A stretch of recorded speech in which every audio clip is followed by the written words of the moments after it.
السلام علیکم۔ کراچی میں ہوا کا معیار ایک بار پھر خراب، موسمی بیماریوں کی شکایات عام۔ کراچی میں سردی کے حوالے سے محکمہ موسمیات کی نئی پیشنگوئی آ گئی۔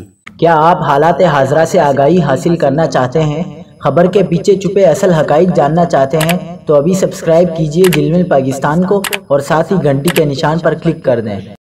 آپ کو بتاتے چلیں کہ محکمہ موسمیات نے کراچی میں آئندہ دنوں میں درجہ حرارت کم اور موسم سرد ہونے کی پیشنگوئی کر دی۔ شہر قائد میں ہوا کا معیار ایک بار پھر خراب، مضافاتی علاقوں میں دھند کا راج برقرار، کھانسی، نزلہ، آنکھوں میں جلن، سانس لینے میں تکلیف سمیت مختلف بیماریوں کی شکایات۔ ماہرین نے کہا ہے کہ اس موسم میں احتیاط کریں اور گھر سے باہر ماسک کا استعمال کریں۔